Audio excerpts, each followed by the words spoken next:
Hello, I will be telling you how far I've gotten on the spreadsheet, half an hour by half an hour partner count.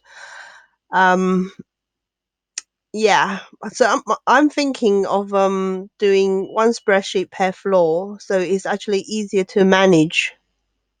Because if you have too many files and doing a lot of calculation, the spreadsheet will run a bit slower.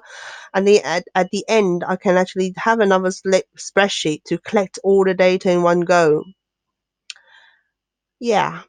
So the first page will be the control page. This is where you decide where you want to count the information.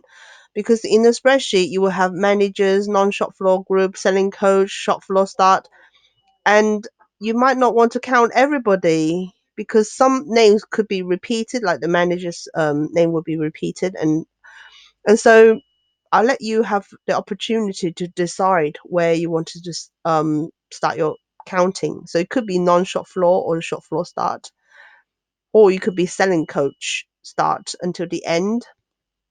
But bear in mind that some selling coach appear on the same group of planners.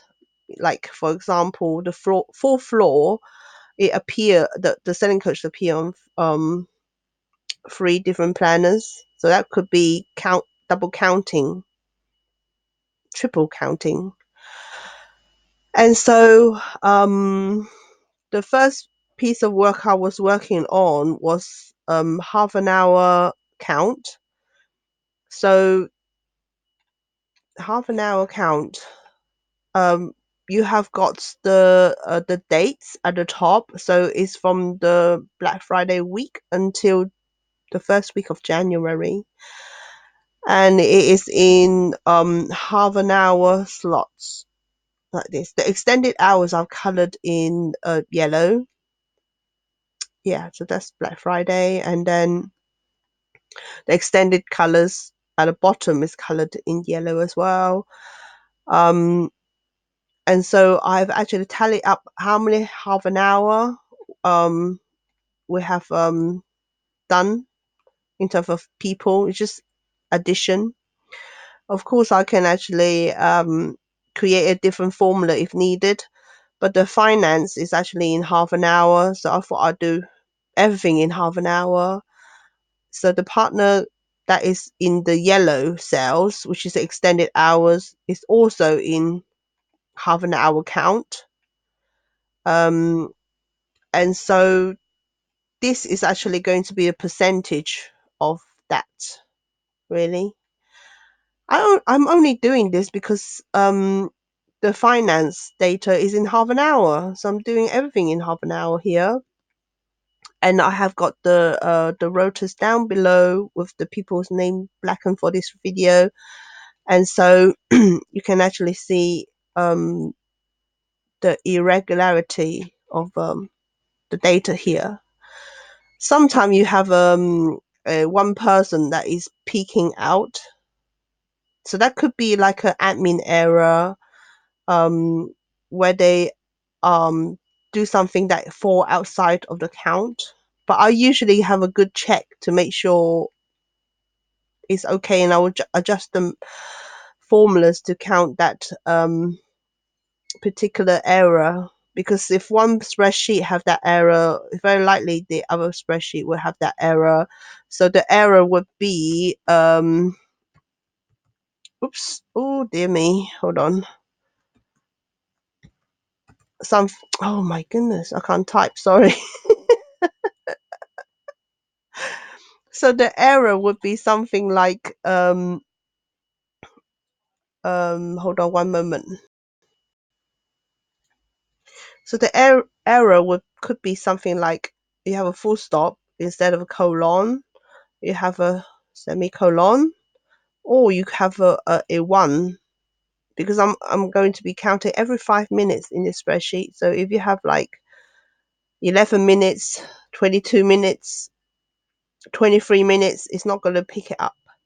So when I say error, it will be something like this. Or it could be you have a space in front of this, that won't be counting it. but very seldom you will have a space or some word before this. So that will be equal to a wrong. Let me delete this now. Yeah, so this is actually done in half an hour, and then I thought to myself, there are people. Oh, there you go.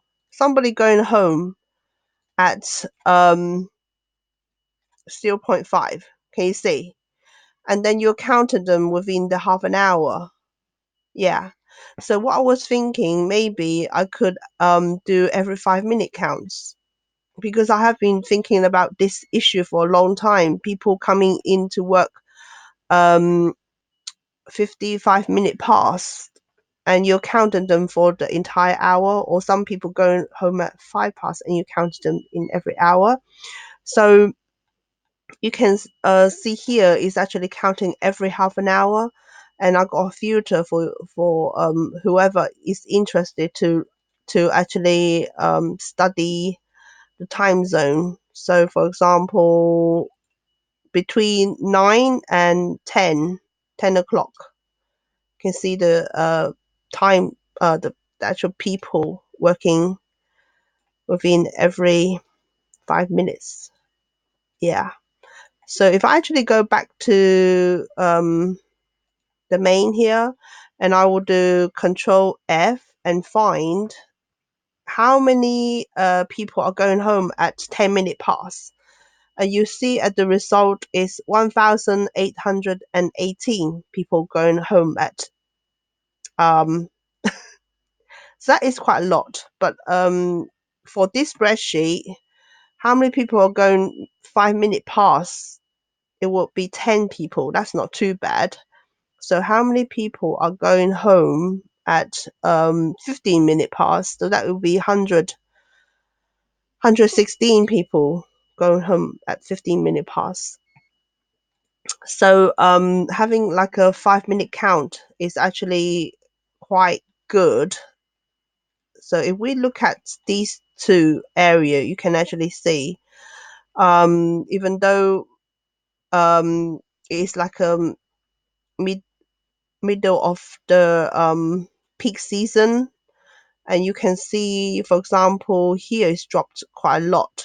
Um, at the beginning of 8 o'clock, you have got 53 people, and then after 10 minutes, 5 minutes, it's dropped to 44 people.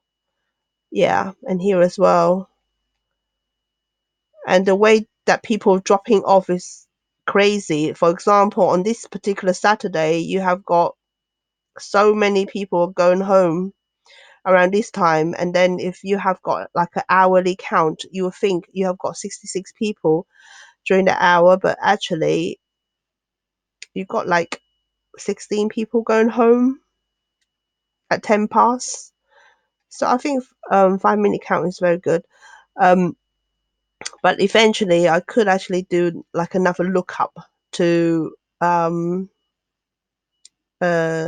it's going to be very good in the end. I can't even describe what I'm going to do. I'm not very good at describing things. Yeah. I thought I'd tell you how much I got so far, but after I finish it will be more user friendly than this, because at the moment the data is a bit overwhelming. But I can actually summarize it into um a more even better, because all it is, I needed to come up with the data, then I can actually summarize it in a more manageable bite size. Thank you very much. Oh, so that's why you see me editing people's planner now, because I'm just correcting the error. So it could be like a full stop, I'll change it, or it could be like a 11 minute pass, I'll change it to 10 pass, something like that. Thank you very much. Goodbye.